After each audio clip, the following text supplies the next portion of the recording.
आ सकती नहीं है। बंधुओं, जिन जिन ने भी संग्रह किया वो संग्रह का अस्तित्व कितने काल तक समझ रहा। बीकानेर वासियां उपस्थित है, सबको मालूम है कि बीकानेर का सबसे विश्व वर्ल्ड फेमस आज मंदिर जिनालय सुखीनाथ परमात्मा का कौन सा, भांडासा का मंदिर। उस भांडासा के मंदिर जो घी के व्यापारी थे, जैसलमेर से यहाँ पर आए और आने के बाद घी का व्यापार चालू किया और लाखों टन और मण उन्होंने घी इस दुनिया को सप्लाई किया।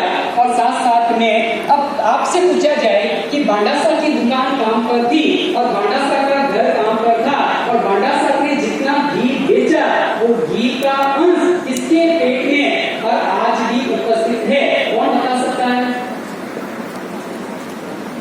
बीकानेर के कोई बड़े बता सकते हैं कि भांडासा का घर यहाँ पर था, भांडासा की ये दुकान थी, भांडासा की ये जमीन थी, भांडासा ने इन व्यक्तियों को घी बेचा और उनके पेट में इतना घी जाने के बाद और घी का अंश आज भी उनके पेट में है। ऐसा कोई बता सकता है?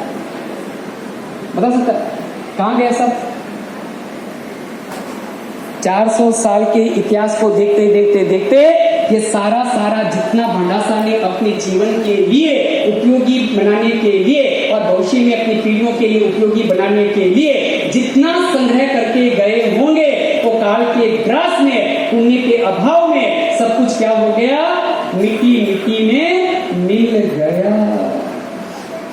पर भांडासा की सबसे बड़ी उपलब्धि ये रही, जिन शासन के लिए जो उपयोग किया, जिन मंदिर बनाया और उस भांडासा ने जिन मंदिर में घी से नींव भरने का काम किया और नींव भरकर जो घी का उपयोग किया और विश्वास नहीं है, जेठ और वैसाख के महीने में चिलचिलाती 49-50 डिग्री के टेम्परेचर में उस भांडासा के मंदिर में जाना, उन दीवारों में आज भी चिकनाहट आपको क्या होती है, अनुभव होती है। खाया पिया सब अंग लगा नहीं पाया, पर जिन शासन के लिए उपयोग घी का किया तो घी का अस्तित्व नींव में आज भी क्या है, उपस्थित है। और जिन शासन के जिन मंदिर के लिए जिन्होंने भव्य जिनालय बनाया वो लाखों करोड़ों नास्तिक को आस्तिक बना रहा है और आस्तिक को धर्मात्मा के मार्ग पर चलाकर और उनका मोक्ष मार्ग के लिए सम्यक दर्शन जैसा महान रतन उपलब्ध करवाते जा रहा है। वो चले गए हैं, परिवार के वंश का अंश नहीं बचा और भांडासा का जिस शासन के लिए जो विजय पताका ध्वज लहराया वो आज भांडासा क्या हो गए, अमर हो गए। ऐसे भांडासा जैसे कितने महाजन, कितने श्रेष्ठी वरीय, कितने अब्जोपति, कितने करोड़पति इस बीकानेर की धरती पर पैदा हुए होंगे। सब ने समय समय पर सबके नाम विस्मृत हो गए। यानी शासन को जो समर्पित होता है वो अक्षुण्ण बन जाता है और जो संसार के लिए संग्रह करके रखता है वो काल के ग्रास में समाविष्ट में बिना नहीं रहता है।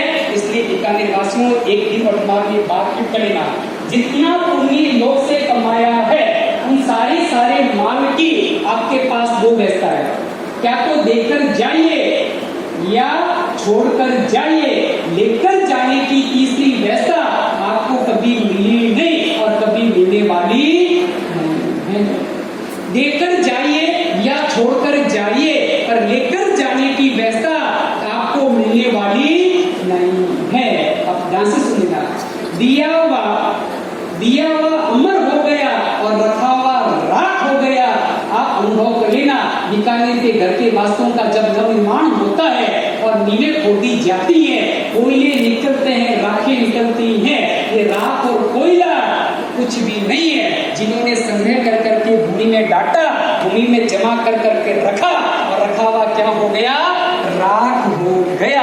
तुम्हारे पुण्य योग से मिलने वाली राशि, धन संपत्ति अर्थ यदि राख करना है तो घर के मकान में डाल कर चले जाना, तो कोयला और राख बने बिना रहने वाला नहीं। और अपने पुण्य योग से मिलने वाली राशि का यदि आपको एटीएम का कार्ड मिलकर पुण्य का स्वामी बनना है तो आप जिन शासन की पेड़ी में मुक्त हस्त से और उदार हृदय से और अधिक उन्नम के अनंत उपकारों को स्वीकार करते हुए और उसके 25 चटोरे समर्पित कर देना।